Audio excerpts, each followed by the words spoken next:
Hey, Shalom. First and foremost, we'd like to give all praises, honor, and glory to the Heavenly Father, Yahweh, Bahashem Yahushai, Bahashem Rakal Kodesh, double honors to the elders and apostles of great millstone, peace, love, and salutation to the brethren who push any word in sincerity and truth. Right? And the name of this lesson going to be nobody to blame but yourself. And the first precept I'm going to read will be taken from Romans chapter 7, verse 1. It says here, "Know ye not, brethren, for I speak to them that know the law, how that the law had dominion over a man as long as he liveth." Right? So, to them who only know, including myself, and he that knoweth the wrong, knoweth the right and doeth the wrong, what the scripture said, he's going to be beaten with many stripes. So, it's up to you now to do the things that the Lord put necessary to combat the things that, of the flesh. And the flesh already lost. But, the battle is already won and the flesh already lost. That is something to keep in mind also. Right? And in the fight that never ending until the day that the Lord come and render us out of this body that we live in, this carnal chain of darkness. Right? Because if at the ending of the day, the fight is on until you die or you leave this body, but you already win, there is a hell of a position to be in. Right? Understand it carefully.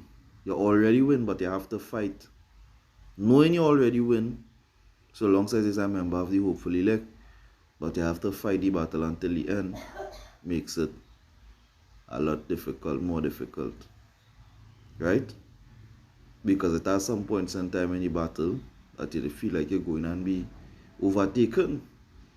You feel like you're going and be overtaken, but you already win. So there is a mental and there is a physical and a spiritual battle that going against one another day. So I'm going to start from jumping down from Romans 7 to verse 7. It says here, "What shall we say then? Is the law sin? God forbid. Nay, I had not known sin, but the law, for I had not known lust, except the law had said, Thou shalt not covet. But sin taketh occasion by the commandment, wrought in me all manner of concupiscences. From without the law, sin was dead." For without the law, sin was dead. And that word concupiscences means desire or craving. Right? Desire or craving. So, the Apostle Paul explained here the condition of the battle here. Right? And how that you're going to be required to be somewhat of a perfection, which is a hard thing. But the harder the fight, the greater the reward. You have to remember that too. The harder the fight, the greater the reward. It says here in verse 9, "For I was alive without the law once, but when the commandment came, sin revived and I died." Right? Because now you have something to buffet you. Now that you have something over you right through, so that you can't do as you want, you can't do as you please.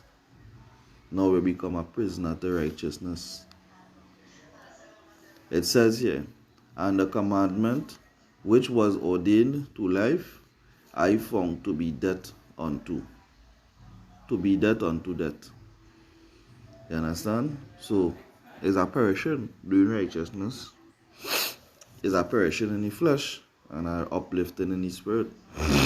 You have to understand that. "For sin taketh occasion by the commandment, deceived me, and by it slew me."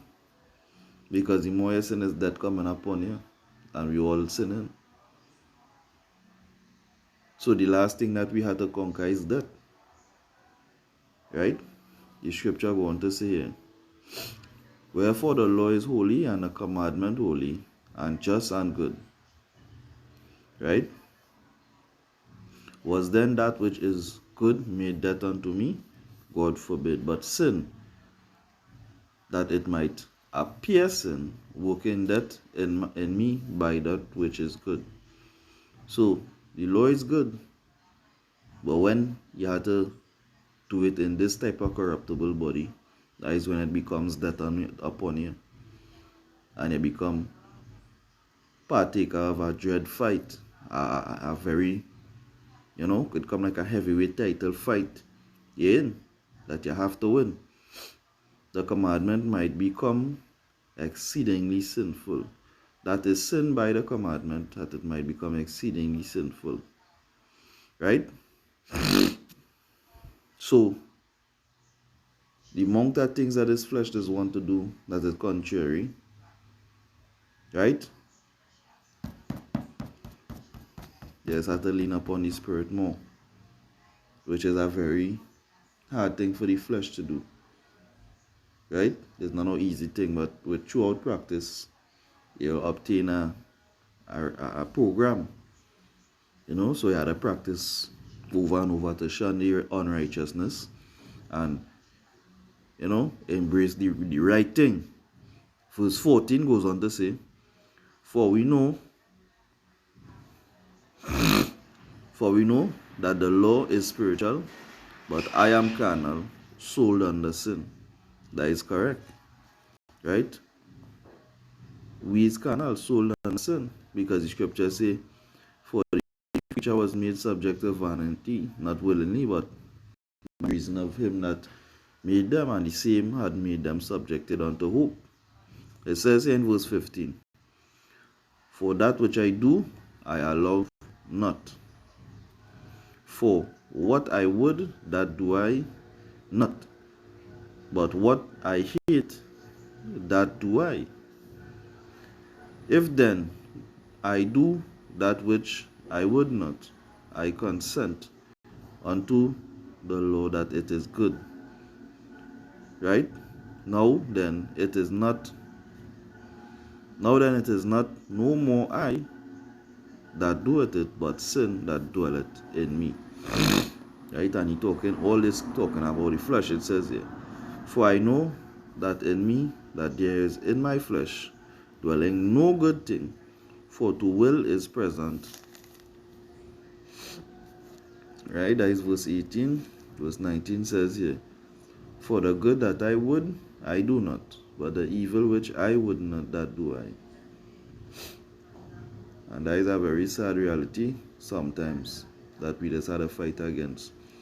But if the Apostle Paul saying it, which means it's something that even a man in a high spiritual man could fall victim to. So what you have to do?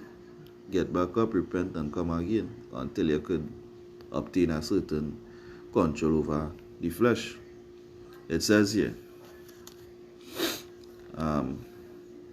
verse 20, Now if I do that I would not, it is no more I that doeth it, but sin that dwelleth in me.